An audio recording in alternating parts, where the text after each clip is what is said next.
All right. What's going on, everyone? Give me just a second. We've got like 3 dogs running around. I'm trying to get them out of here.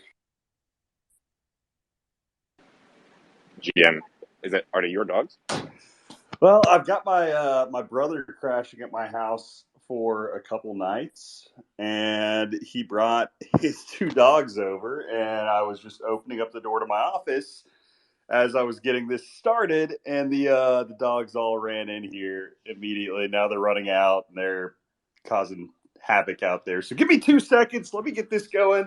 I'll invite you guys up, and we can get it going. GM, Wonky family. Hope everyone's well today. GM, it is a beautiful day outside, 69 degrees. Just went on a walk. Oh man, I love it. I love the temp, man. 69. That's a perfect temp, brother. Oh yeah. It would only be better if it were 69.420. You know what, Cube? It is actually exactly that degree outside right now. 420110. Let's go. GM. It is a beautiful day today, man. Been raining a lot this week in Florida, but today sun is shining, man. Love it. It's beautiful. Yeah, Miami has been dry all week, but it's hot. It's super hot. Well, we are done. You know, Miami being like a dry heat, I feel like is rare for up there, isn't it? Yeah. It's still humid, right? So, but it's less humid than it tends to be in August. So, yeah, it's I don't know what happened this year, but it's amazing. I'm jealous of the good weather, man. 69 degrees really like is the perfect temperature. It's more than just a meme. It was 69 degrees pretty much every day in Peru. Like dry air, 69. Freezing at night, like 30 degrees, but like perfect weather during the day. Rooster, man, I got to go check you out in Denver, man. I'm thinking about going there next year. There's a little conference I want to go to, and might be checking out your neck of the woods, brother. Oh yeah, man. I'll show you the city. It's a lovely place out here. Dude, it's been like mile high, baby, mile high. I won't lie, I feel guilty with the fact that I didn't go hike again this summer. It's been now a few summers. Like I used to go on at least 1 or 2 big hiking trips each year, and you know, Colorado was always a good choice. So it wouldn't always be the choice, but it was always up there. And you know, like after I had my knee surgery back in 2019, and then COVID hit, and then everything else, it's like I haven't been in a few years now. It's kind of crazy to think about. Oh yeah, well if you're ever feeling up to it, I know many great spots up here. I'll show you around. Bro, that's what Come we up need to to do. Colorado. We need to do something like, well, I guess it's already a little bit too late in the season, but I was going to say like a hiking trip or something like that, man. That'd be badass. Dude, I'm so down for that. So How is down. it? Yeah, it's not too late. I mean, Weather's about to be getting great again. Actually, that's fair. That's fair. You know, I was thinking, never mind. It's like June and July that you run into a little bit more of the stormy season up there still. Yeah, there's like afternoon showers in the mountains area occasionally, but yeah, no, it's 300 days of sunshine out here. Dude, are there any are there any big wildfires or anything like that this year? There, I don't think there was one this year. Right when I moved here last year, though, there was like that huge one out in Boulder. I think it took out like 1,000 homes. It was crazy. Dude, I was There's actually one up there. I was up there when that started. No, that was 2 years ago. There was one in Boulder, like right on the outskirts of it, and it knocked out something like that. But yeah, no, 2020, whenever Boulder had the like, but I don't know, man. That's the thing that I feel like happens all the time up there these days, where Like I guess whenever nature can't just take its, and then the pine beetles, man, the freaking pine beetles, I hate. Like it's so sad going to some of these different forests that you're hiking through, and then you just see like rows and rows and rows of dead trees everywhere, completely understated. And I feel like the only thing that can clear them out are these big fires. But then you run into the whole debacle between, well, you have people living throughout these mountains, so it puts people's dangers and lives. But for nature to be able to do its reset, it has to do or it has to have those fires. Yeah, they're pretty good about doing controlled burns to prevent a lot of that stuff. Yeah, luckily there are no major fires in the greater Denver area this year. At least that I have known of. There've been warnings, right, because it's a little drier. But yeah, no major fires this year, which has been great. Dude, so I used to volunteer for for Young Life, and they've got this thing called Adventure or Wilderness Camp, which you take the kids and like I took a lot of kids who had never seen snow, never seen a mountain, anything like that before, and you take them up on the mountain and you go hiking, right? Like it's in the Creed, Colorado area, southern Colorado. And when we went up there, I just remember the last time that I did it, like, dude, what struck me as insane. I brought my hammock, my little and I couldn't find one single place the entire time hiking where there were two live trees that were far enough apart, that were big enough and far enough apart that I could attach the hammock to and trust it. Because, you don't want to do it to dead trees. You never know if you're going to like attach it to a dead tree, whether that thing's going to come down or not. It's just, it is what it is. But yeah, like I couldn't ever find two live trees close enough to be able to do that. It's hilarious. You ever hiked out in Utah, Kaleo? Dude, I never have, but I've always wanted to. It is another place up there on the list. I've got some good buddies from Utah. I've been talking to them about going up there and, having them, doing some type of hiking trip, going to some other places up there. We went to Bright Canyon last year, and then Zion National Park, and some of the most beautiful hiking I ever did, man. Definitely check it out. No, I will. Like, that is another big one that's on the list that hasn't been knocked out yet. Hey, by the way, shout out to Cube for the sick PFP for the mashup. Let's go. That's what I do. It's pro bono work as per usual. But I hopped in the Pudgy space you were in yesterday, and then, I don't know what the F happened. BT Cart heard you say something about it, and I was ghosting you evidently. So figured throw something out. A little bullish chart, bullish on wonkies, bullish on the pings, bullish on NFTs in this community. Let's go. Bro, you didn't even hear that whenever I No. gave you the shout out on there? Like, I didn't just say it. I did a quick little shout out that probably lasted about a minute about you and your skills. Well, sad I missed it. I appreciate it. Maybe that's why I got a couple pingy follows yesterday. Maybe so. That might have been it.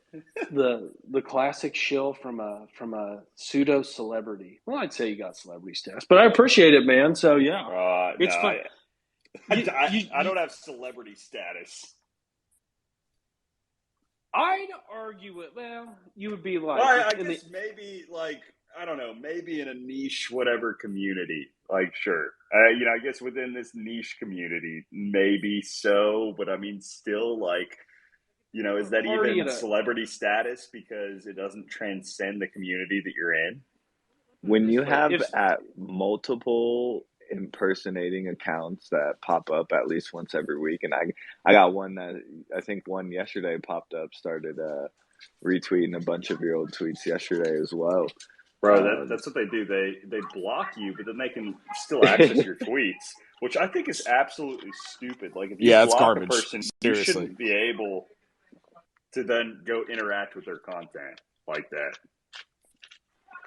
No, yeah, so if you have at least 3 of those, like, I mean, at least bro, they're in the crypto the Twitter world. The scammers will sit there. They'll do that for an account that's like 10K. followers. And Wonka's getting ideas now. Wonka's going to make his own burners just so he can tweet one of about my it. favorite names was It's been Crippito. Wonka all along. What was it? Crippito Kaleo. I thought that was hilarious. That was one of them. Crippito Kaleo. They were going with gang affiliation on that one, I believe. I was going to say, it sounds like, No, that was the other one. That was Crip, and then TOE. It was CRIPTOE. Kaleo. There you go. There's an idea for a collection for you. And donate all the proceeds to charity. All the knockoff Kaleo accounts. Minimum. That's it. Figuring out a way to lock them all down and getting them on there. Being able to collect everything that they've somehow received. I hope and I pray that nobody's fallen victim to any of those. That's a big reason why I never check my whatever DMs, because I know that I've got too much of a conscience, and people will sit there and they'll say, well, they'll say some dark stuff. I'm not even lying. I think what triggered me to stop doing it was on the umpteenth suicide, I'm going to kill myself if you don't send me money type of thing. And dude, that stuff is that's dark, because at the end of the day, here's my thing with that type of situation. Even if that person's being serious, you're not fixing the issue by sending money, right? You are, if anything, enabling it to continue. And that person that is in that situation, one way or the other, they got themselves there. Odds are they're probably going to get themselves back there, right? So it's not that you're not having a heart for it. You're just not doing any good with what you're, the majority of the time with that type of stuff. So it's just if anybody is ever in there, some type of sympathy asking for something in the comments, it's no, man, you got to work. Dude, that's some Eminem stan behavior, but for real, right? Dude, that's just the internet, though, right? At the end of the day, it's the internet being the internet. You could go down any rabbit hole, and you're gonna find stuff like that. And I don't know if there's any way to even deal with it. So yeah, because people can just say whatever they want with no able to verify any of the information. Anybody can just say, "Send me money, or I kill myself." To you without probably a bot. Dude, I exactly. just believe in karma. I think I tweeted about it last time. That's the only thing that makes any sense. If you're doing that, where are you really going anyway? And your life probably sucks if you're gonna fake suicide to get a $100 NFT. What are you doing? Hey, speaking about karma, that shit is real, Bogfather. Karma, if you're not working and releasing that karmatic shit that you've been piling on for all your lives, man, you're gonna have a rough time later on. Focus on. It's simple. Focus. Just don't be an asshole, right? It's the way you want to be treated. It's exactly, bro. It's very simple. Lead with pure intentions, bro. That's it, man. Just treat it like a game too. At the same time, be lighthearted with it, but also lead with pure intentions, and all will be good, bro. It's the Penguin way. I agree with that. And you know what, Cube? I just thought about it. Bro, I'm not going to have this mashup be pro bono. Send me, I should have it down by now, but send me your ETH address, and I'm going to send you a stonk. Legend, you much. It goes in the diamond hand cube vault. But the thing about your penguins, dude, I was browsing them. You got so many damn good ones. I couldn't make up my mind. Yeah, I feel like I have a solid collection. My it's not Bogfather for the little ones though. I love the cute eyes. If you know what I'm talking about, the little the little button eyes. Those are my favorite. The ones that are the left-facing peng eyes are the funniest. Those are the ones I try to get the most of. That's just a personal thing, though. Yeah, Rog, your collection's friggin' next level. I have two now. One courtesy of Yak. I bought one while my daughter picked it out, and I'm about to be cube status on the Lil, so I'm excited. I played Tiddlywinks over here, so it's all good. We're having fun. But no, Kaleo, appreciate that, man. Kaleo, I got to call it out, man. You were out for blood yesterday, brother. I kind of love seeing it. Bro, I wasn't out for Dude, you just blood. posted it. That's the I don't know thing. about if he was out for blood. He posted a chart. Yeah, I mean, No, this is that a damn chart. Like, people I'm take not it giving you personally. shit for it. I'm actually applauding you for it because a lot of people need to understand that you can chart anything in this world. Like, humble people, brother. Keep doing it, man. Keep making waves in this NFT space and humbling people, bro. My favorite tweet was, "That's not a Head and Shoulders," and then you just said, "But it literally is." It literally Funniest interaction. Yeah, man. I mean, like, I don't know what else to say to that one. Dude, it's like what was that shitty Netflix movie that came out? It's like they come and I was like, no, it's not an asteroid. Like, was it Don't Look Up? It was just like yeah, don't, don't look up. I don't know what else to tell you here, Oh, but yeah. Yeah, exactly. Like, it literally is, man. I don't know what else to say. You know, it's the same thing. So I'm worried about, honestly, all those projects that are on that, the BendDAO, and then I want to look through NFTFi real quick also, and then see what other projects are eligible for lending on. You look at BendDAO, they've got, I think, 7 projects. 1, 2, 3. Yeah.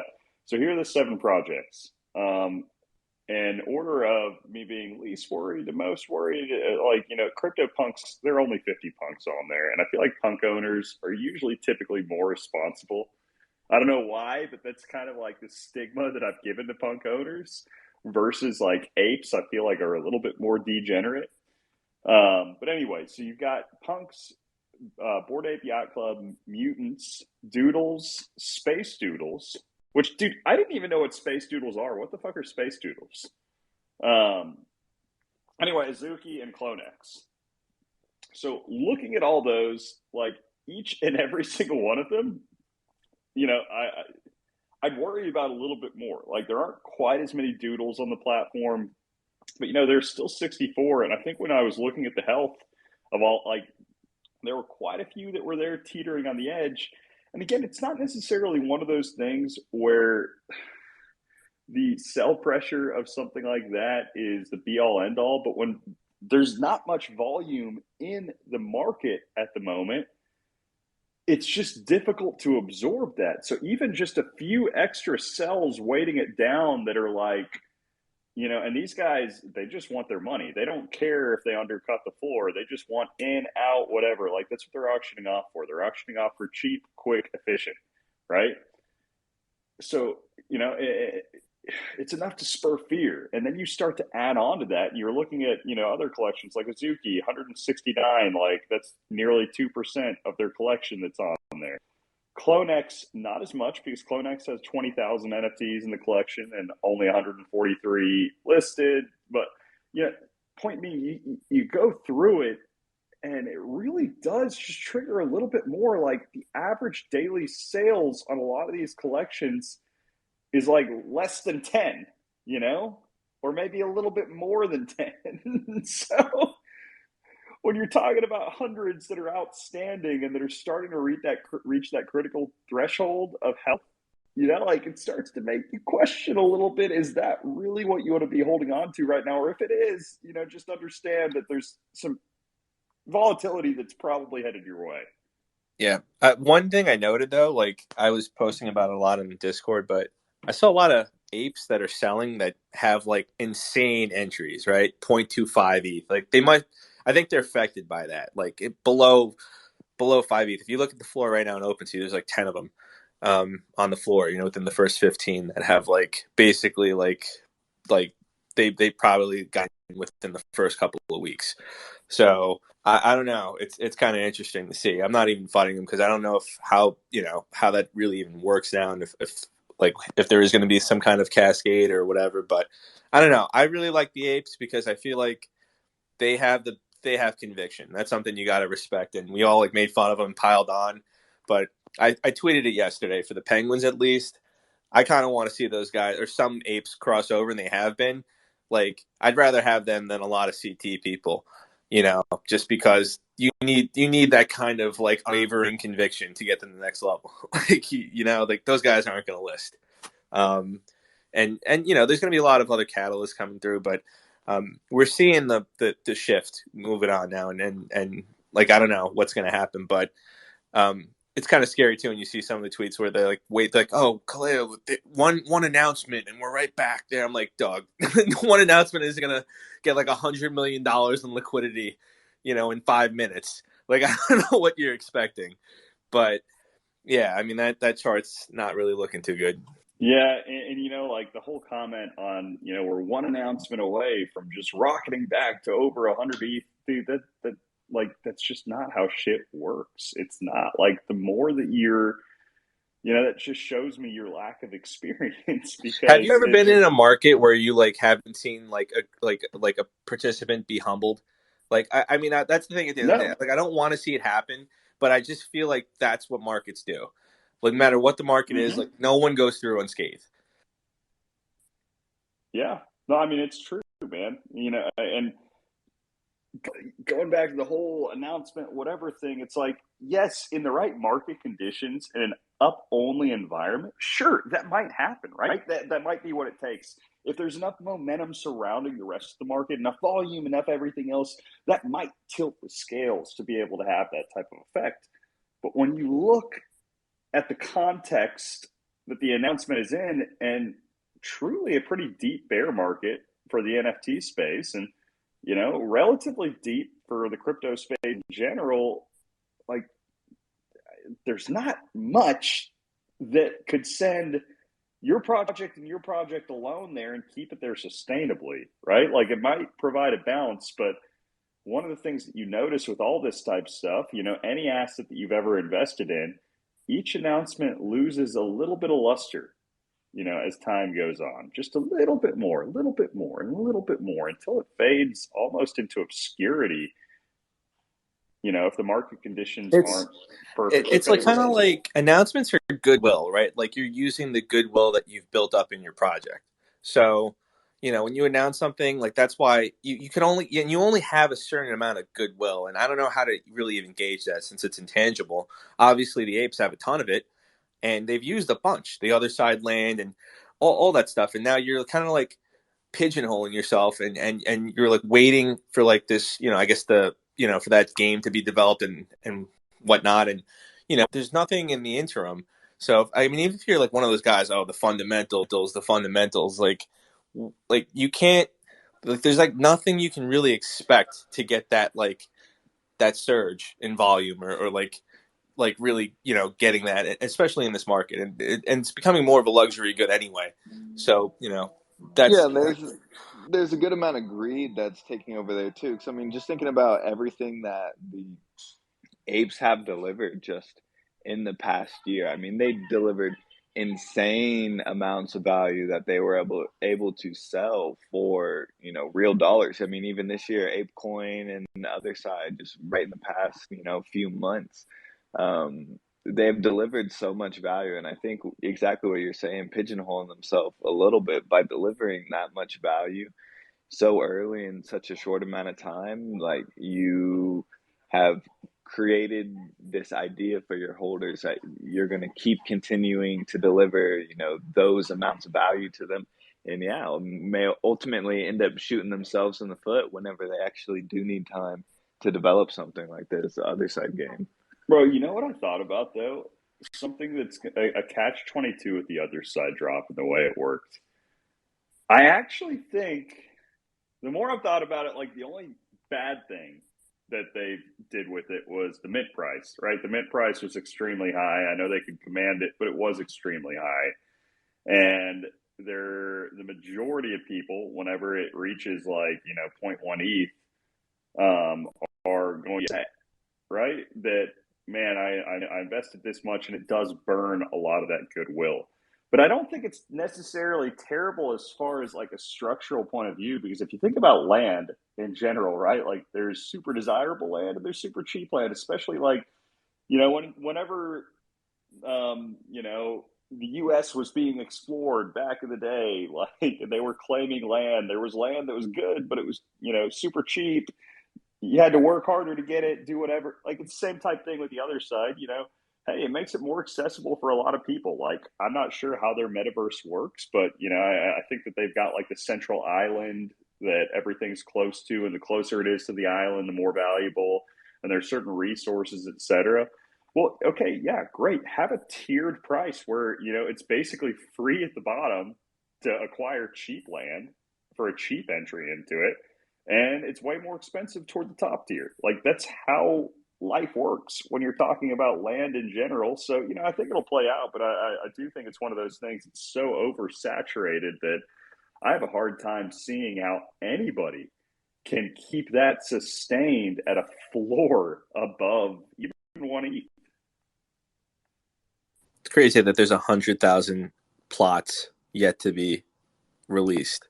And again, like, this isn't fudding the project, right? Like, it's not sitting there saying that it's bad what they've done. Like, again, like I kind of like it. It's cool. They have the demand to be able to get in there. It is what it is. Like, it's going to make it more accessible for a lot more people that haven't had the opportunity to enter into that ecosystem and maybe want to build into their metaverse. Like, overall, it'll probably be healthier, or it could be. I mean, maybe it won't be, but anyway, it's just one of those things where when the market reaches where it is and where it's going to continue to reach, especially, if there is a large drop off in the ape price itself, like, all these other smaller plays are just higher beta plays, right? Higher volatility.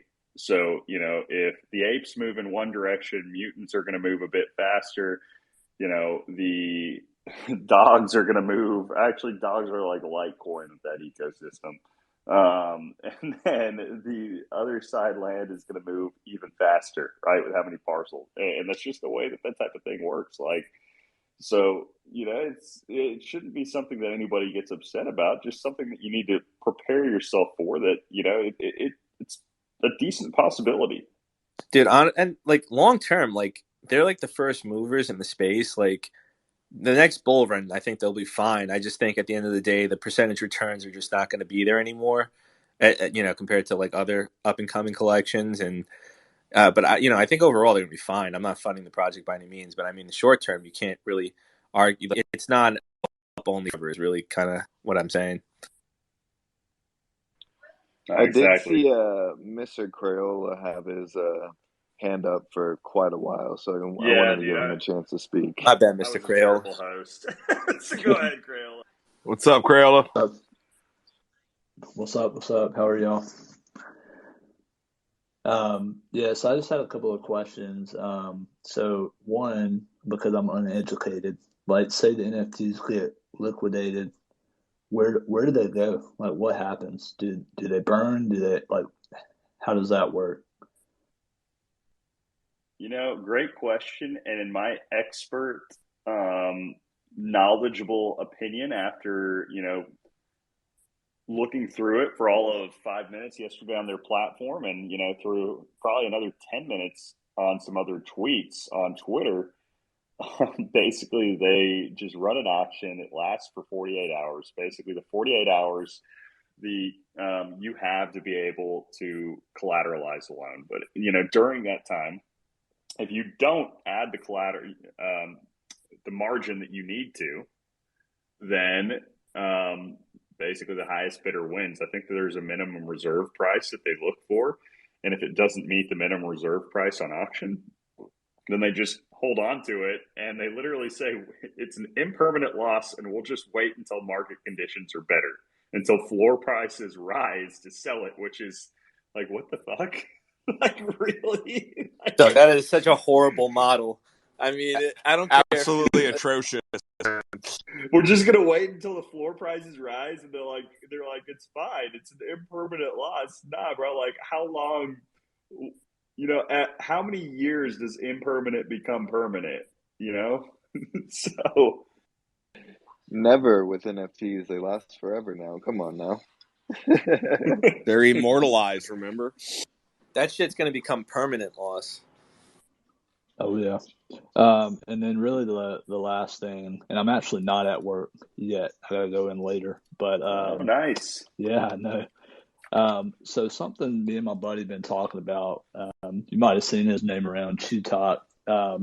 We're at a place now where, like, our wallet is just full of projects over the past year. Of, a lot of them are long holds, a lot of them are rugs, a lot of them are different things.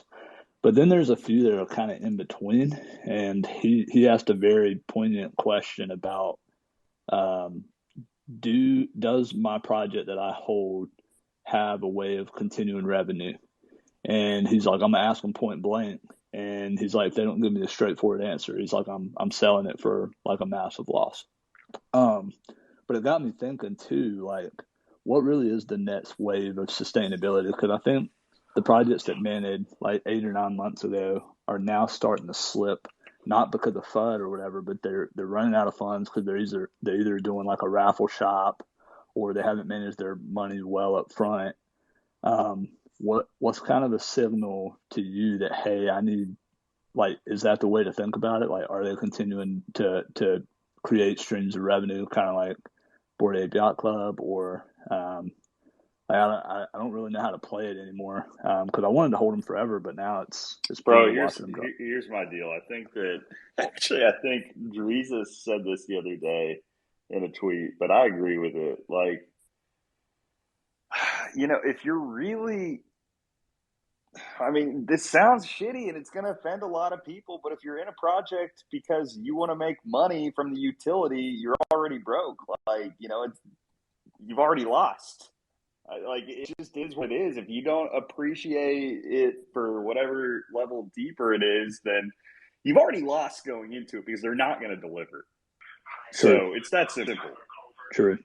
Yeah, I think for me now, I think you talked about like being humbled by the market. I think it was Bog that said it, or Crypto Rooster, but it really does, and it's nice to have gone through what I feel like is a true cycle from high to low, and we could go lower, but to actually feel every emotion with that stripped me.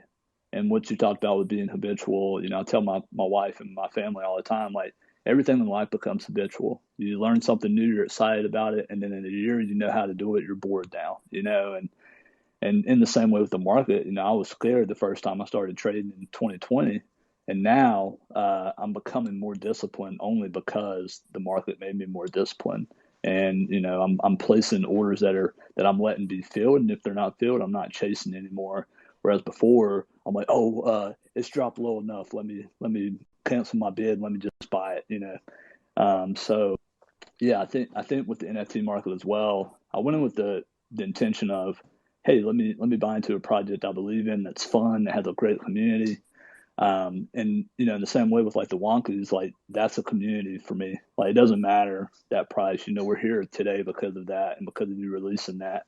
But there's other projects where I'm like kicking myself now. It wasn't about the money. It was about the community and stuff. But I bought way too high, if that makes sense. Like, I'm looking at it now and I'm like, I was so emotional and I dropped so much money on something so stupid back then that now I don't even care about.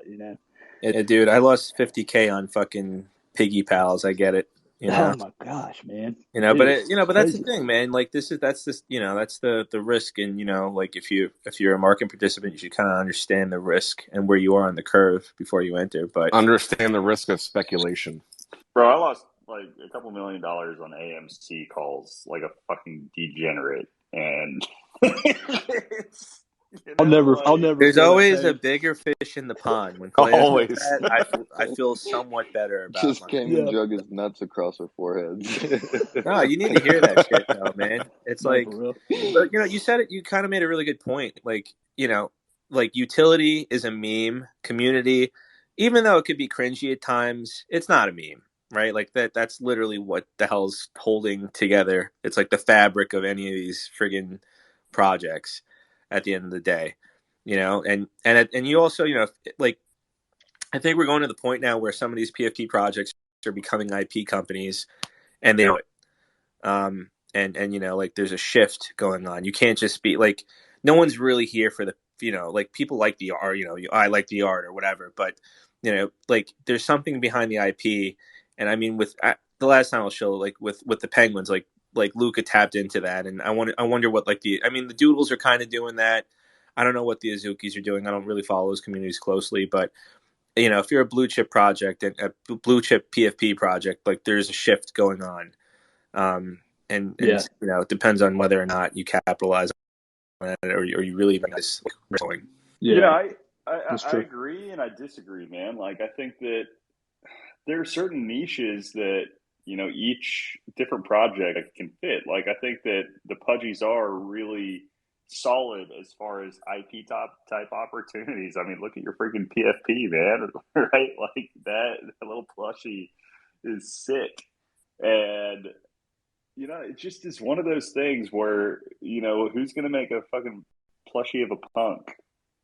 It's So, yeah, still you're right. It does have like, maintains its value, like, so there are different things that each project, and I think you just leverage your strengths, whether, because it's the same thing with the punk. Like, originally, are people in it for the art? Like, are they? Okay, actually, better question. Like mutants, dude. Like, I've seen people say, "Man, this yeah. is the most beautiful thing I've ever seen." Are you Dude, kidding me? look at These the are the floor. like Look at the ugliest snot rag things I've ever dude, seen. It's dude. just like, it is what it is. Nothing against. They're so freaking atrocious, and like, No, some but of them look because of good, their but look, value and the do you ever see the ecosystem. floor? There's Yeah, yeah, yeah. 100 of the snot nosed ones on the floor at all times. Exactly. Yeah, that's what I'm like, and it just. So again, is it all about the art? No. Is it all about the IP? No. Is it all about the utility? No. Like, I don't think there's a perfect formula. Like, the I historical significance, I think definitely is, you look at the punks, like, that's a huge part of it. Yeah, like, you go through there, again, different things each project can leverage. Yeah, no, and yeah, I was probably I worded that a little too strongly. Like right now, I've been buying into stuff like recently where I just kind of like it, like fine art, like quote unquote fine art stuff. But there, like there's a couple of award winning artists like actually making cool stuff under the radar. I'm not going to shill anything. You can just look in my wallet if you're really interested. But there's stuff out there where I think it's being kind of mispriced and it's going to be overlooked for a while. And that's where I'm like, you need to have the conviction. You really just have to like it. I bought like a bunch of pieces of this stuff where I'm like, wow, this is like high quality stuff. And meanwhile, I'm like, I realize like the kind of market we're in, and it's a bunch of guys like buying scratch off tickets, right? Like just because you're an early adopter does not make you smart. You're just a degenerate, and that's okay. Degenerates make money too, but they don't have foresight or conviction, and they usually get wiped out. But when my bet now on a couple of these projects is going to be like, hey, moving forward, like, will this catch on? And I don't know. I'm slowly getting in, but if you like something, you actually like something, and you're okay bag holding it forever, that's kind of what you have to ask yourself, and then kind of go from there. Yeah, I think to your point too, I think one of the biggest learning experiences I had was throwing so much capital up front and just the hype of NFTs. And now I don't have that same capital to really get into a project that like Yeah, I do believe in. So for example, dude, like I would kill for a penguin right now. Not because of the hype. I've wanted one for a long time. But that project I talked about earlier of like, well, what do I do now? I bought it too high. Like if I had that liquidity back, I would automatically drop it yeah. on penguins versus the project that I bought way back when, especially when prices were higher, when one ETH was $3,000. So I Dude, don't think, let man, that discourage you, though. At the end of the day, you're in the right spot. And I honestly, I've been there. 2017, 2018, I got wrecked. Like I was up, I round tripped a lot of money, and it's like you learn from that, but you're in the yeah, right spot. And it's like, you slowly kind of basically you learn from your mistakes here. You figure out if you're cut out for this or not. And I yep, think the majority of people are. I think it really just all it takes is like honesty.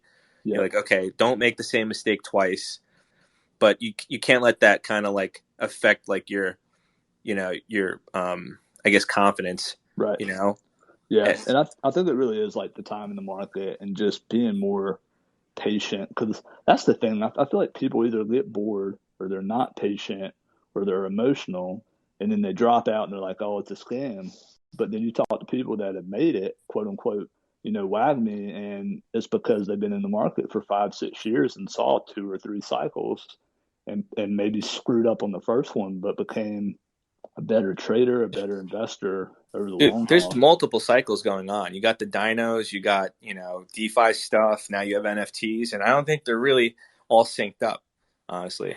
So Going back on what you were saying, Bog, it getting into this NFT space, it's a new emerging market, right? And people come in here and like, I'll use you as an example, Crayola. You came in here hyped up, ready to go, take on this new technology. Let's start speculating. Let's start investing in other projects. Then the emerging market starts taking a little downward fall. Never really seen that before in this market. Then you're stuck. Oh man, I really want to get this other. I want to invest in this. I want to participate in this project that's going on. And then you're left illiquid. Instead of having that negative like outlook in a sense, and I'm not saying you in particular, I'm speaking on general terms as people navigate this market. There's other opportunities in here than instead of just buying into a project. There are so many opportunities in this space that are emerging for us every single day, from the average Joes to the developers to artists in general.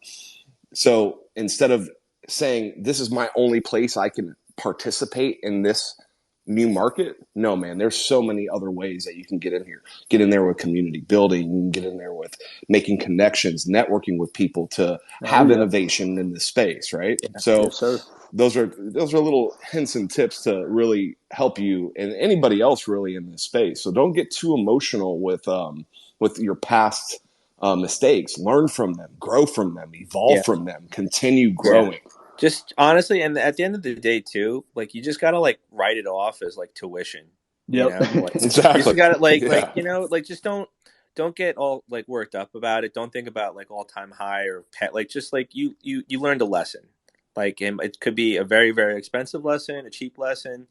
It really is a lesson. Otherwise, like you're just never gonna get over that. Like Yeah, man. and you're gonna clip some like watermark that's don't worry about that. But I just you want a got time. freaking penguin, man. It's the penguins. It's all the penguins' fault. That's funny. I brought B-Ways up here. What's up, brother?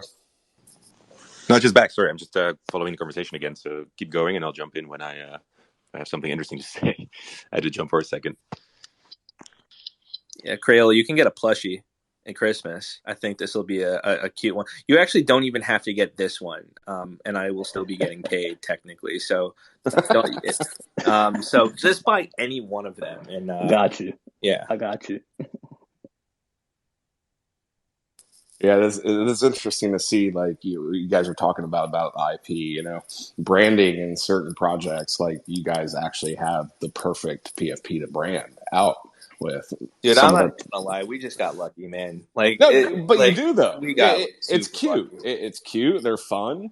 They have emotion to them. People resonate with them.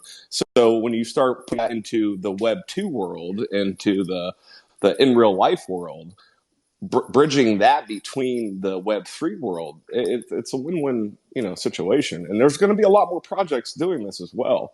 But to see it emerge in this downward trend that we're going into, instead of that speculation and actually applying some of these NFTs to real world objects, that's what people want, man.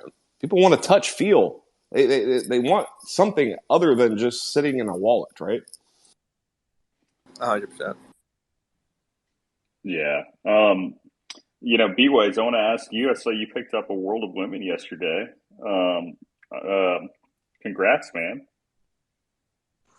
Yeah, actually, thank you. I actually had one, but then sold it to buy some other stuff last week, and so I felt the need to get back in, just because it's one of those projects that I mean, we kind of all know has a ton of historic value, has a special place in the NFT space, in my opinion, and I also believe they have a pretty good team now that's trying to build stuff. So I don't know where I'm gonna go in the next couple of weeks or even months, right? But Well, I dude, just think long term it will do well.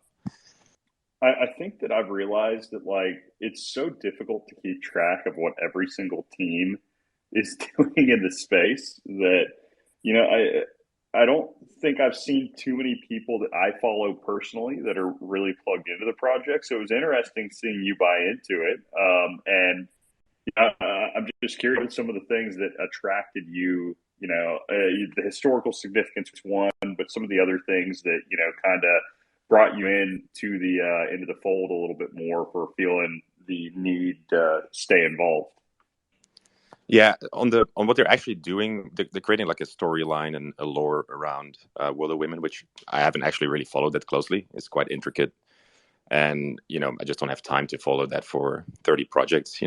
So I've really focused on historic value. I've spoken in the past about how I like kind of female-led projects, and this is kind of the OG of the female-led projects.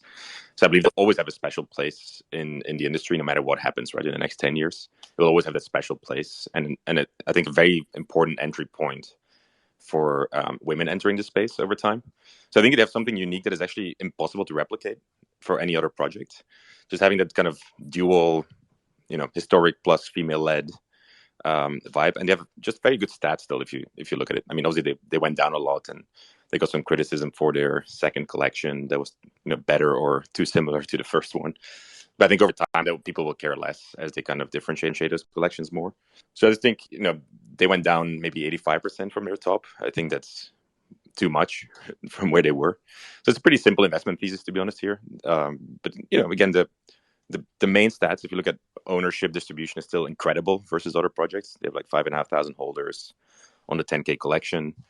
And they've got a good team. I think there's some overlap with the Yuga Labs team as well, or advisors. Guy Usiri is there, who I think is a Madonna advisor and is on the kind of Yuga Labs kind of sphere as well.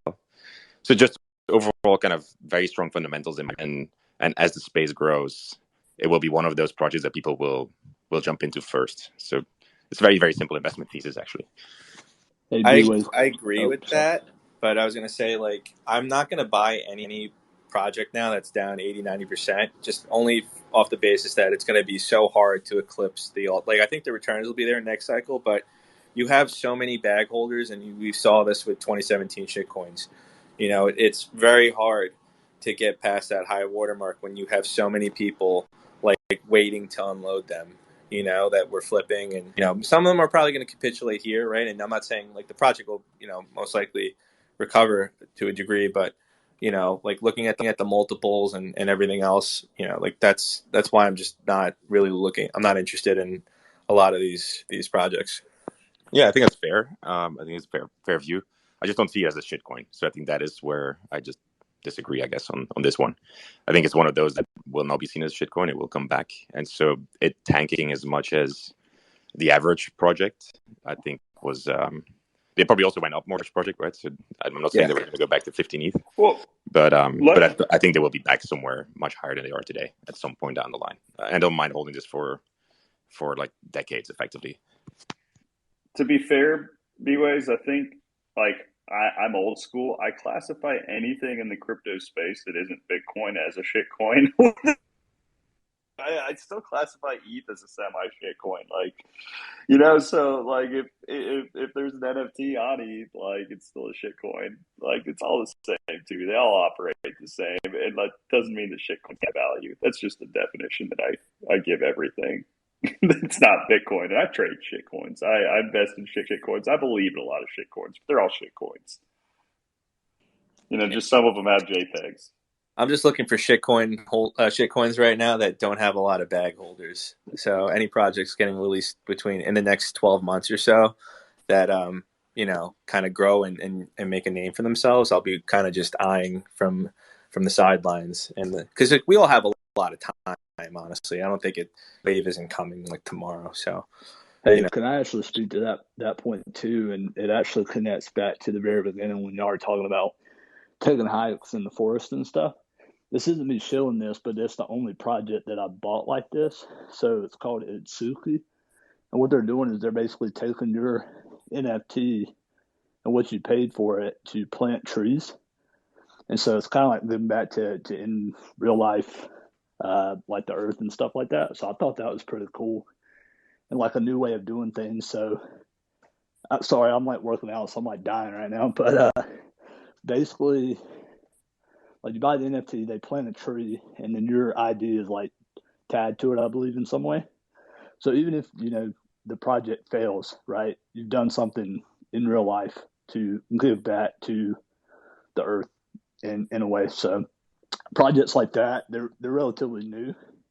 I agree with I would buy into those because you're doing something outside of just like buying art. or buying an NFT or whatever else. So I'm just trying to take like the 2018 playbook and 2018, 2019 playbook and then applying it to these altcoins with pictures. And I'm not going to say that's the right thing to do by any means, but I just think that markets rhyme. They're never the same, but I think you can kind of, like 100%. that justification. 100%. Yeah. Hey, Speaking Kaleo, about Pudgy Penguin Toys is trying to request, and for some reason I can't get him up on stage. Keeps telling me an error. If you can try, sir. I don't even see him on here. You should tell him to leave it out of the Twitter because I don't even see anybody requesting right now. Just tell him to like close his Twitter app and reopen it. That might Gotcha. work. If you can hear that, do that. Yeah. If you're in there, that might work. Dude, I'm so bullish that there's only 70 people in this space too. Like, I love it, man. It's love beautiful. it. Like, you get the most quality out of it. It's chill. It's great when there's more people, but it also loses that feel. And then, that's a good thing because you get annoyed and you actually start selling your stuff because you're just like the cringe is overwhelming. But more personal feel. There's so much more human interaction with a small space than there is a stage of 1,000 people. It's our psychology, and it defaults to being on stage instead of just having a conversation.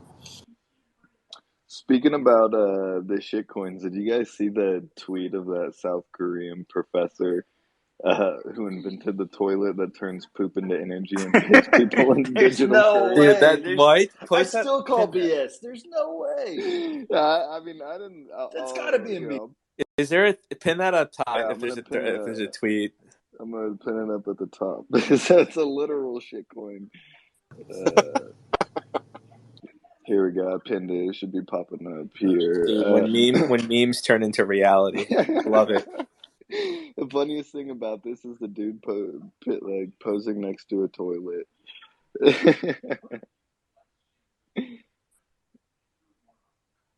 I can't believe that's real, man. We're gonna come and find out that that's some type of elaborate whatever hoax, and it's not out there. Like there's just no freaking way that somebody's out there turning shit, extracting the methane, using it to create. Like, no, I'm not. Dude, that's some like Elizabeth Holmes type fucking Ponzi right there, dog. That's like some Theranos, like next level 40 chess Ponzi. Like, what the hell? I'm sorry to even bring this up. So this is it's probably the most disgusting thing I've ever seen.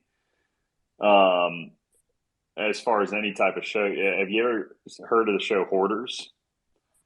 Well, yeah, shit's horrible. It's either it's either Hoarders or like My Strange Obsession. I think it's actually My Strange Obsession. Addiction. My Strange Addiction. Yeah. It's a TLC thing. Well, there was an episode about this lady that collected and ate her own shit. What the fuck? I'm not even lying. She collected and ate her own shit. God. And I can't even talk anymore about it because my gag reflex is already starting. Dude. I'm about to throw up. I'm about to have lunch, bro. You don't do that to me. But, there is a YouTube video out there, and if you could sit there and watch the entire thing, whenever I start streaming, because I really need to just say F it and start doing it, but whenever I start streaming, I could pop up things like that, and, I can force people to sit there and watch it. And, rather than sitting there and talking about it, I'll go do something else. I'll leave while, everybody else is watching it, but...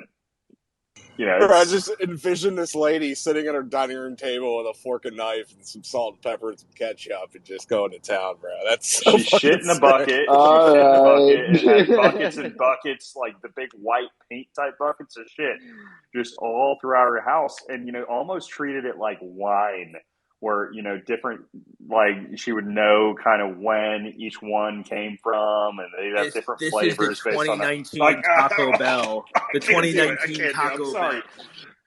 I don't know how any of Yeah, y'all we are still definitely even have listening to to this. I'm clip sorry, I'm this done. We got to Are, change. This is all the your thumbnail for I'm the Went from removing that. Wonky 70, Space. 70 listeners to 5. I'm removing that tweet at the top. I can't even look at it right now. My no, dad actually, reflexes that. But we actually gained 10 listeners, so they're interested. we gained 10 listeners talking about literal shit. Oh god. Dude, do you see most Twitter spaces? There's definitely like an inverse correlation between intelligence and the amount of people in No, like a it's Twitter so group. fucking true. Yeah, like people don't want to hear stuff that actually is real. They just want to hear like, oh, what is the mindless? Like, what's the closest thing that I can get to, like Jersey Shore, Love Island? Like, I don't Yeah, I know was the gonna reality say they TV want to shows hear that are people still. argue on spaces. That's That's what they're they there do. for, is the entertainment. Bro, we need to start staging some type of practices where we come up with some type of fun to argue about. Fud the shit out of everybody. I love it. Fun Oh, the like shit. some Just like sentiment analysis or something. Like we're just we need like a weekly FUD space where we You just guys didn't FUD see everything else. China banned Bitcoin again. Is this a joke or is this real? no, it's a joke. It's a joke. Because I did have a tweet recently that said, what's the over-under on whether or not they ban it, like, I think before March? They're waiting until we get to the range low. No, man, I think they're waiting until we get a little bit more of a bounce. Yeah, but I mean, they're definitely going to, like, it's never quite, I don't know how they're able to continuously play out the exact same script, but China, they're literally just like, oh, fuck it, like, Dude, they is it time really to ban Bitcoin again? realize Like, yeah, they you think they realize how forgot? dumb people are. I think that's Yeah. what they've like just discovered. They're playing with us, man. They're playing with those people. That's all it Yeah, is. if there's one thing that'll happen without fail during every bull market is China will ban Bitcoin at some point in time. I'd say at least once during the bull and at least once during the bear. Almost, I'd say once every year, but once every other year is probably closer to accurate. I don't know. You can actually write a handbook, right? Like the beginner's guide to shitcoining. An exchange will always get hacked once a cycle. There's always going to be a DeFi exploit. There's going to be some kind of scammer from an unknown like part of the world that emerges that will become the cult of personality, and everyone will buy a shitcoin and ultimately get rugged. Right? There's a playbook Some at this huge point. arbitrages with huge It's going to points be a of guy from failure will get China or a guy exploited. from like the Eastern Bloc that's going to come with some shitcoin and ultimately rug you. So I'm looking for that too. I'm looking for the next cult of personality in terms of shitcoins, and I don't think a guy like that has come out yet. But there's going to be another Do Kwon, another Danny. Like that's crypto. That's like the 3 guarantees of the crypto market is China banning it, a Do Kwon lookalike, and a scammer. I mean, that's it. We've cracked the code, boys. The 4 horsemen of the crypto world.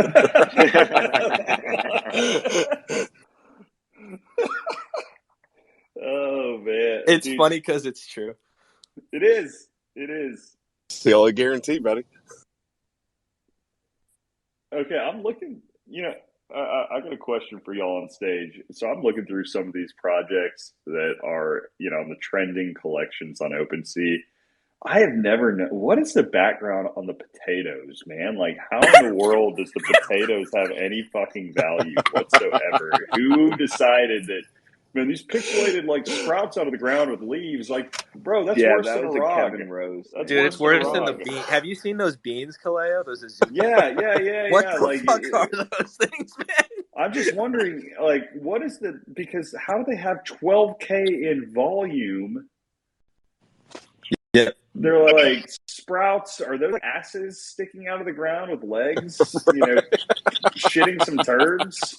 Dude, you bought crypto dick butts, man. It's the same. But I literally was gonna say the No, same no, thing. no. But Dick butts No, no. is fine art. Like, I actually disagree with you on that, B-Ways. Dick I'm kidding. butts are fine art.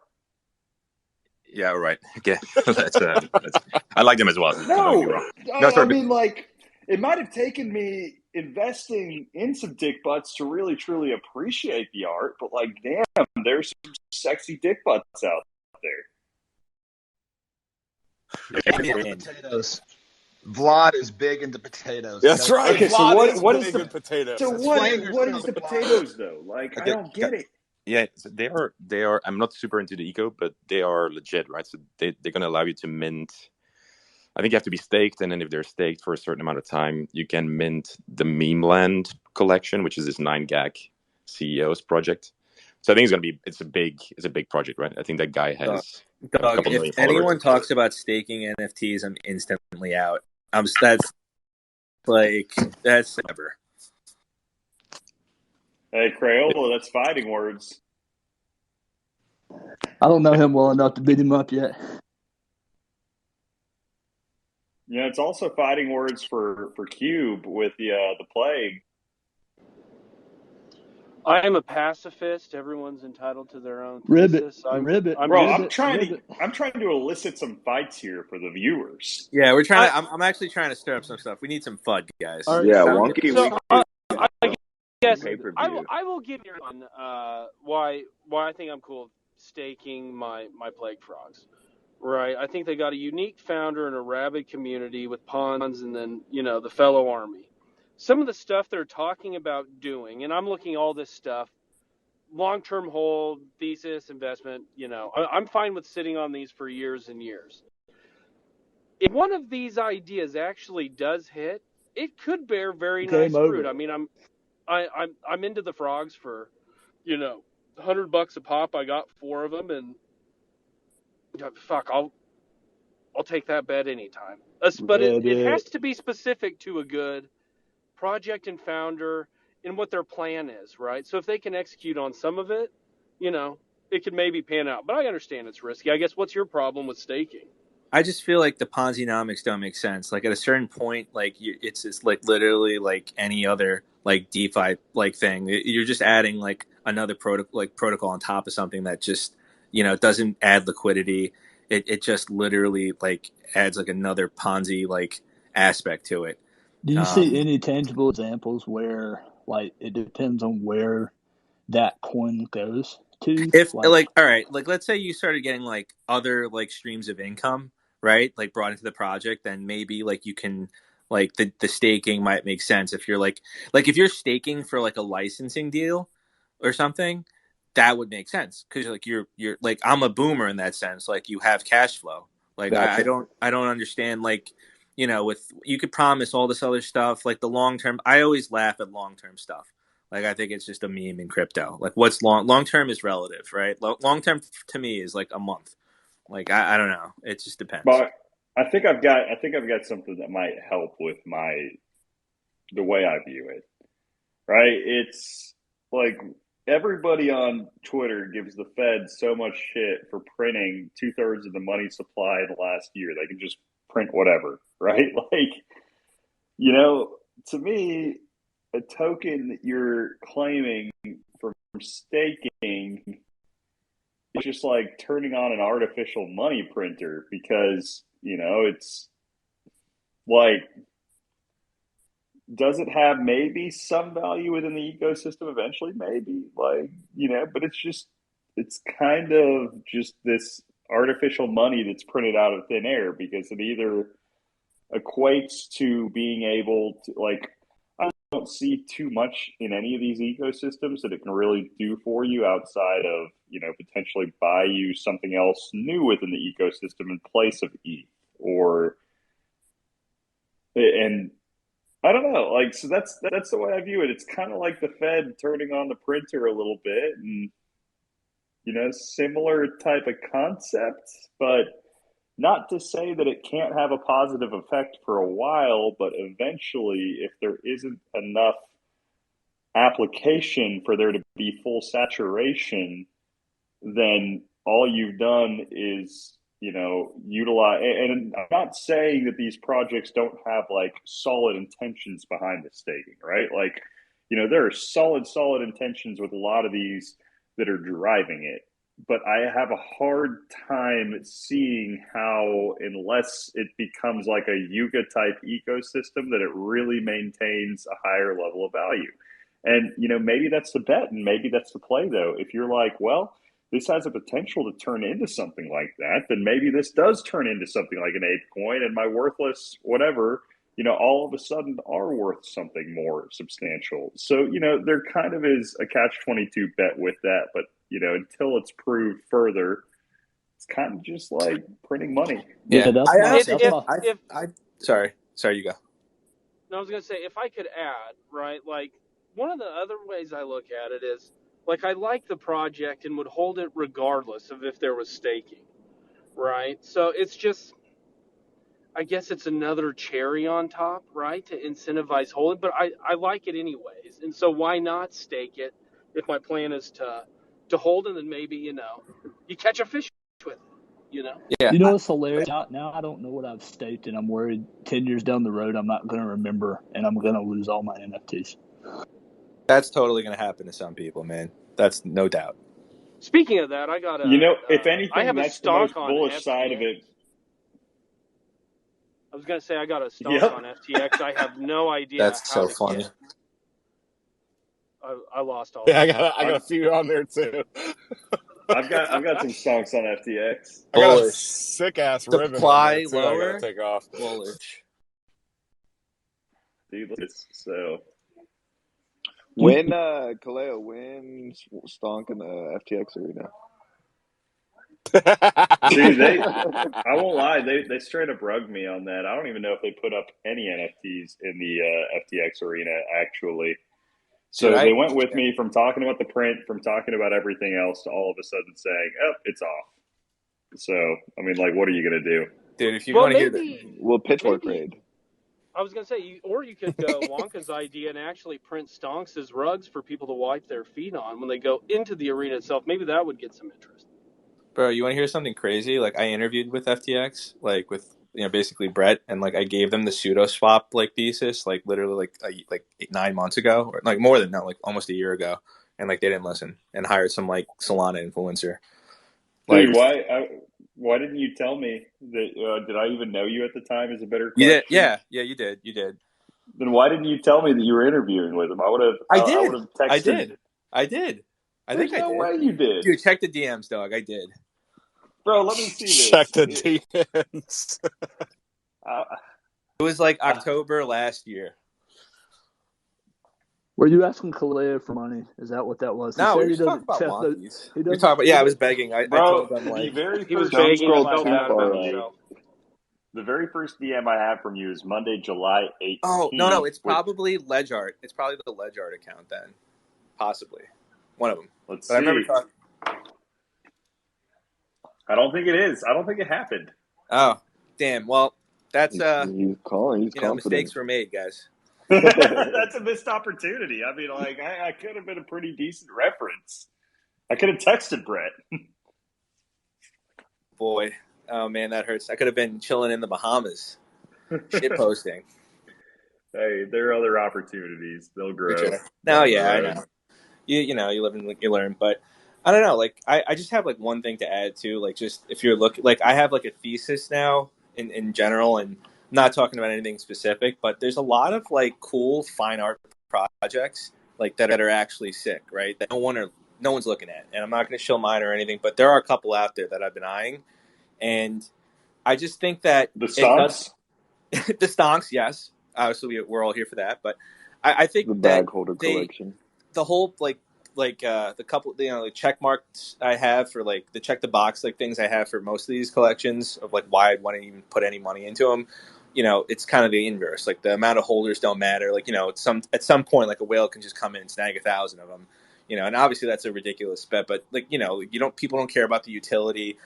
Like the floor price like doesn't matter, and it's one of those things where it's like that's like my bet too. Like my real degen bet is there's going to be some like sick fine art collection that's super cheap, right?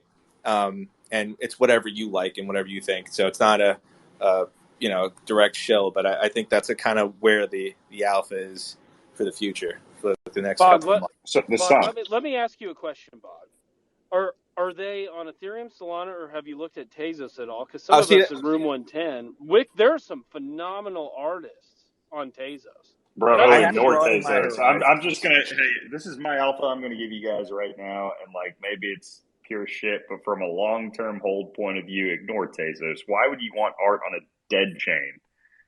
Like that's my argument toward it. No matter how incredible the art is, like bro, it's a freaking dead chain. It's a ghost chain. Like nobody else is building anything on Tezos that's substantial. It doesn't have any ecosystem traction. So like it's purely speculative where it's one of those things where if you were planning on maybe there's enough momentum that you're going to get in, flip, get out, whatever, like it's not a longer term proposition as far as your collection, then sure, get on Tezos. Or if you want it from the perspective that, damn, maybe this is a longer term, like a lifetime bag that I'm going to hold because eventually it's going to go to zero, like guaranteed on that chain. Um, like, I don't know, man. That's my whole argument to the whole Tezos movement that everybody Yeah. talks about. It's not the art. It's like there's some solid ass art on there. Don't get me wrong. It is the idea for why would I want art on a dead chain? Yeah. Now, and the thing is with Solana too, like I'm looking into Solana, but I also think it's more going to be like it's all going to be GameFi eventually, and you're going to be paying. It's going to be like Fortnite skins. Like I don't see like fine art like really like rise. I'm sure there'll be like maybe one or two, but I think majority of fine art collections are going to be on ETH.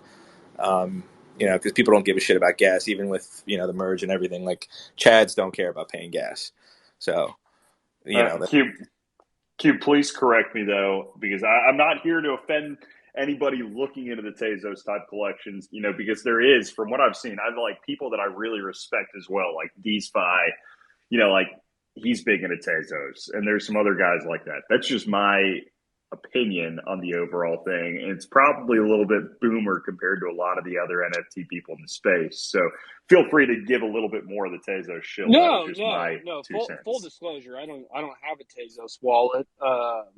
They just have some really good artists on there, and I was just curious what Bog was looking at.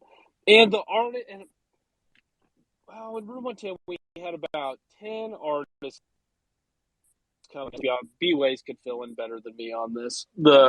Why the artists lean going the Tezos route, but there is some really quality, cool stuff out there. But as far as the chain in itself, I don't have a fucking clue. Everything I'm holding, I'm, like I said, I'm long term, and I don't care if, well, I'd like it to go up, but I don't care if it necessarily goes to zero.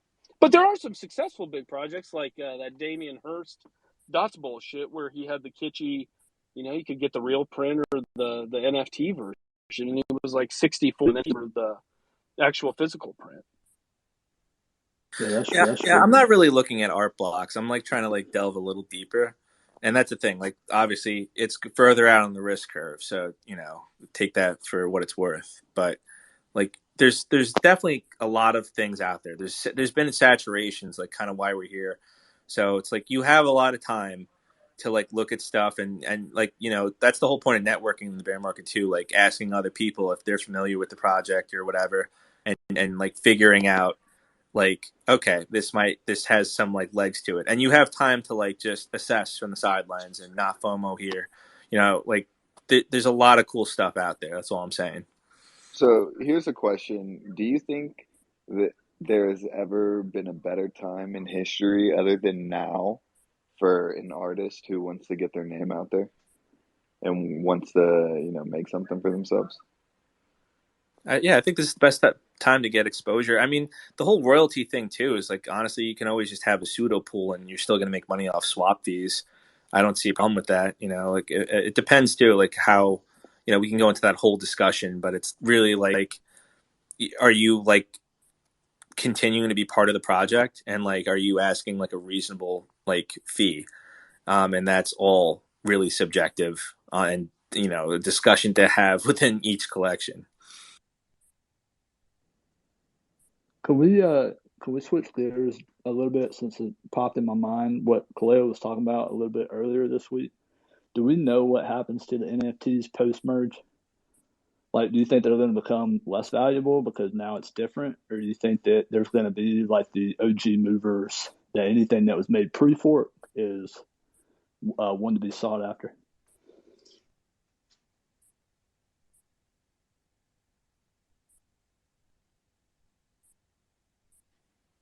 I'm sorry, you cut out for a second for me there. You say the did you bring up the fork? Yeah, could you hear me now? Yeah. Yeah, so going back to what you talked about earlier this week, do we know what's going to happen to the NFTs that were like pre-fork? Like, do you think they'll be as valuable or Oh more valuable? no, I mean, bro, they're gonna be worthless. Like, here's the deal. There are a lot of, I mean, Yuga, for instance, they were forced to finally make an official statement where they were like, hey, in the event of a viable fork existing, we only recognize, this other chain, like, the proof of stake chain. It is the only one that is going to have any value as far as any of the rights that we promised them. So, like, whatever the copy is, because there will be a duplicate on the proof of work chain, we're not ascribing any value to it. Now, that doesn't mean that there's no speculation that people will put toward it, right? That doesn't mean that people will say, hey, well, let's go ahead and invest in this anyway, because we could have an 8 for whatever. And, like, it doesn't mean that other theories won't be spun and there won't be some type of initial value ascribed. But, like, my whole thing is, dude, if there is any marketplace and any value for any of these, I'm just dumping whatever I have on the proof of work chain immediately. I don't give a shit. If they do a 10x from where I dumped it, oh well, but it's free money. So, like, I'll take the money while it's there. Yeah, it's like Bitcoin Cash. Look at Bitcoin Cash. If you could have got $4,000 for it back in like November 2017, like you're looking back in that, you would have taken that. Like looking at where it's at now, and I think it's really like the same thing. So you think once we get past that, though, say we're like 2-3 years and the proof of stake is like the main chain now, like would that not be more of a reason to start building down the road? Because then for a new group of people, that is the new NFT, and they won't know the difference. But maybe that's when, we come back and they're like, oh, well, these people bought at proof of work, and now these are like the OG collectors, kind of like the punks had a rally, and kind of like I don't think that's ever going to happen because, okay, I mean, maybe. Like, the only thing, I guess, if the proof of work chain somehow really remains viable, but here's the deal, man. There's so many things working against it. Like, if anything, ETC really is more primed to do better than I think the Ethereum proof of work spinoff would be, because ETC doesn't have all the baggage from the DeFi infrastructure weighing it down like the proof of work will, because you look at how much DeFi infrastructure is built in to the stablecoin ecosystem, and like when all those stablecoin redemptions are going to be worthless on the proof of work chain, you've just got a lot of like baggage that needs to be unwound that is kind of worthless out there. Versus ETC is pretty clean as far as that approach. So that's why I think at the end of the day, even if it's semi-viable and it takes some time, like there's so much working against it that if there is any type of marketplace for it that pops up, and I've got any type of liquidity that I can sell into for any of these duplicates, I'm going to do it. Yeah. So I think I keep hearing you wrong though, right? Because like Ethereum right now is proof of work, and then we're merging and we're going to proof of stake. So are you saying that all the proof of work, the ones we currently have now, are going to have value? Or you're saying no. Okay, what I'm saying is if there's a fork, right? Yeah. If there's a fork, both chains officially have the same history up to the point that they fork off at, right? So they both share where we are right now, right? So after the merge, there will be the proof of stake chain, and there will be a proof of work chain. Gotcha. If there is so at that point, right? Like that's what I'm talking about. At that point, the proof of work, I think, will be next to worthless. Who knows? Gotcha. Maybe not. Maybe there's some type of narrative ascribed early. I'm going to sell into it. And then the proof of stake chain is where everybody's going to actually, the real value is going to lie.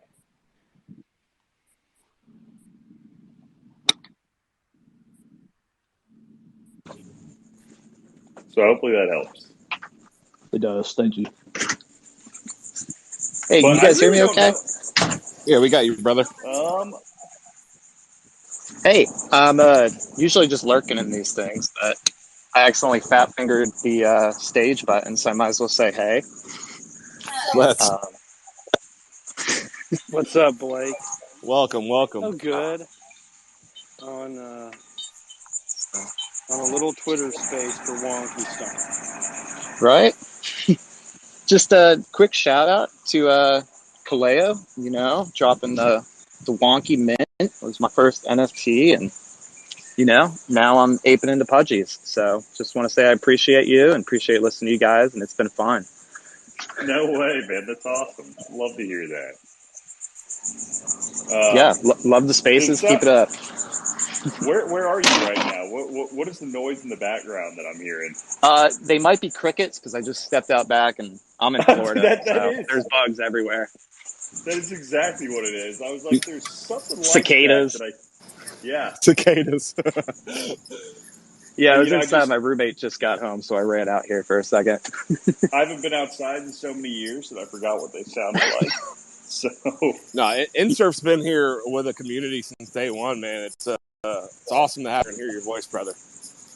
Hey, I appreciate it. I'll try to get up here more often. Like I said, you gotta just do it, man. lurking, but yeah, I definitely will, man. I'm enjoying it. Makes it more fun whenever you're up here. Yeah, the more the merrier. Versus just listening in the crowd. Well, hey, I'll mute myself for a second so you don't hear these bugs for the rest of your space. Hey, I appreciate it, man. I mean, we're just hanging out either way, dude. That's the best thing about these spaces. Again, like with the whole Friday vibe, doing these, it's by far the chillest time of the entire week. Just hanging out, kind of, just soaking in everything going on, and and like another good thing about this, dude, it's like we had that wick down last night as far as the entire market was concerned, and I think not one of us have even mentioned the little mini crash that we had last night. Not even once in the past hour and a half has anybody even brought it up. I mean, that's kind of amazing. Yeah, I'm surprised we didn't get the typical request. So, Kaleo, what do you think about the market? That usually happens at least once a space. And Todd's a man, dude. Dude, NSurf just brought it up too. I was wondering how people's first mint or project they get into in the space affects their overall opinion of the space moving on. Because I got into penguins literally at the beginning, so I couldn't imagine I probably be calling this a scam if I minted some shitty project, or I feel like there's so many people that got turned off because they got wrecked. Yeah, I mean the first project I bought into, Blockchain Bikers. I don't know if you remember them from pretty much exactly a year ago. Yeah, honestly, you know what? I think they minted exactly a year ago today, to be honest. Yeah, they actually got rugged twice. And personally, it made me a little hungrier because I was like, no way I fucked up this hard. Because my whole thing was just I was following NFTs for months and months. I was watching the whole ape thing, right? I was like, I'm doing my due diligence, making sure I'm trying to understand the market and how things are moving. And then I was like, okay, I got all the pieces together after about 5 months or 4 months. And then I get rugged twice in one project. And I was pretty upset about that. But personally, it made me hungrier because no way I think that I messed up that bad. And then I bought Wonkies as my second project. Yeah, I've minted a Wonky for my first and been with this community ever since, man. It's opened up plenty of doors in my life. It's been absolutely amazing. This journey has just been very fulfilling in my life. Speaking on something that, you guys said earlier about this space in particular, about just coming out here and hanging out. Growing up, we always used to, meet up on Fridays, me and the boys, and we'd hang out, just shoot the shit at the end of the week. And throughout life, you grow up, you have kids, people move, people get married, do other things. But coming back in here into this, space and doing these every Friday, it's reminiscent of that old nostalgia, just feeling good and just hanging out with your people, man. So that's another reason why I love these Friday spaces. There's something beautiful about All it. right, I got to bring up the market. How is Stargate up 140%? What the hell? Is anyone looking at that? No, what the heck? I saw that. Yeah. I thought they were being listed on Binance or something. Oh, it's a Binance pump. How much is it up? 140%. It's at 80 cents. Yeah, it's a Binance pump. Yeah. Shorted. Financial advice.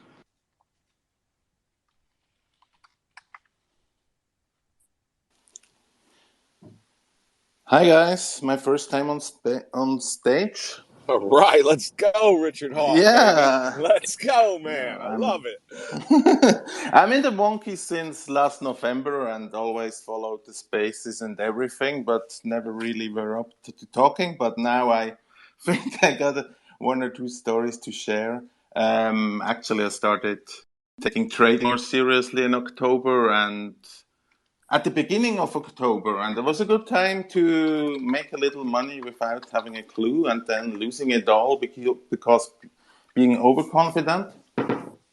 So now I have to learn. I'm like the other guy who said he wanted a penguin right now, and I'm like, yeah, I want a lot of things too, and don't have funds.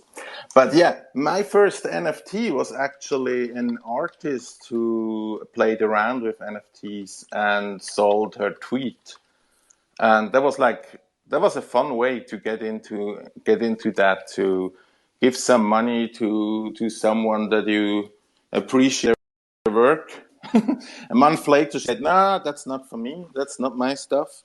And when the whole PFP stuff started coming out, I always had a look around what I really liked and found this really small project that was called RGB punks. So it was like resembled punks but in bright colors, and thought like, yeah, that green and blue, I like that. But I think the guy who did it really didn't advertise it, and nobody bought it. And I'm like the 13th person who minted it, and now he shut it down. So in my wallet, I only have this little icon, no image available. It's really strange to see. It's still my PFP, but it's time I should change my PFP to something new. But it's hard to find the right thing.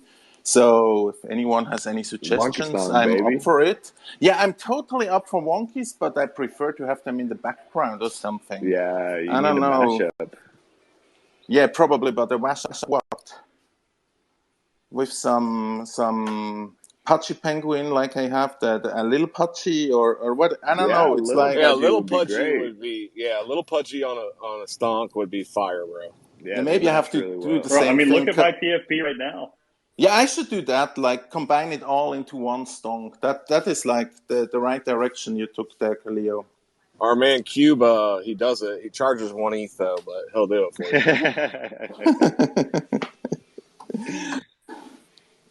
I heard a cube reference. I'm on the driving range. What's up? Are you golfing? I love it. I'm gonna touch some grass today. Gonna go lose some money on Hell the yeah, course. man! Hit the links, baby.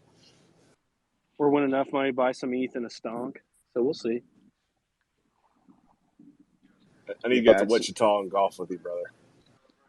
You come on down. I got an open door policy. Any of you wonky stonk fuckers in Kaleo, yeah. Wonky stonk Wichita. I love it. Yeah, it's my Let's off day go. today. Really considering going out, hitting the poker tables, try some live games out here in Denver, maybe scoop up some chumps money. But I'm not sure yet because I just got over, I think it was strep. It wasn't COVID. I was sick the past few days. First day was actually pretty brutal, but I've yet to get COVID. COVID has not caught the rooster yet. So resilient. Yes, sir. But yeah, that's what I think I'm planning on doing today. We need to do a It meetup in depends. Vegas, Rooster. Oh yes. You know, I have a property right there on the strip, man. We can We could fit probably about 8 people in that little condo, man. We can get it done. Oh yeah. You speaking my language. Talk about it, be about it, 80s. Let's go, man. Book your flight, baby. I'll meet you there.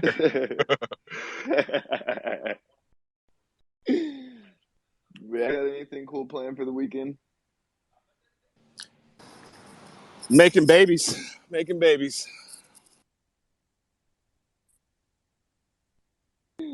Start with Let's one, man. go. All the power to you, man. Now, as far as the weekend goes, I'm just sitting here on dog duty all weekend long, taking care of the girlfriend's dog and then also my brother's dogs. And yeah, like it's just chill weekend with the dogs. Like, that's it. So sometimes those are nice, though. Might take the boat out this weekend. I haven't got since I've been back from Peru. The weather's just been atrocious, but hopefully it'll clear up, man. Maybe Sunday I can take it out. I'm gonna hit up a little preseason Jags Steelers tomorrow evening. Let's go. I went to the Bucks preseason opener last week. We lost, but it was still a good game. So, did you hear that rumor about Brady on The Masked Singer? That whole thing going on? No, Why he's not around? Because he's on The Masked Singer? Get the fuck out of here. Yeah, there's I don't know, I got tagged in something. Some TikToker was blowing up, making the rumor that he's doing The Masked Singer, and that's why he's not in training camp. Well, he is a GOAT, so. Yeah, I just thought that was funny. It's not like he needs practice.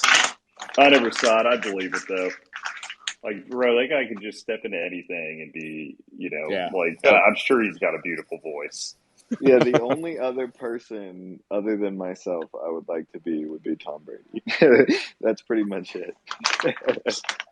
Is it because of Giselle or because he's the GOAT? Bro, it's because of everything, bro. Dude has a life. Okay, that is the epitome of the American dream right there. Yeah, really doesn't get much better than Tom.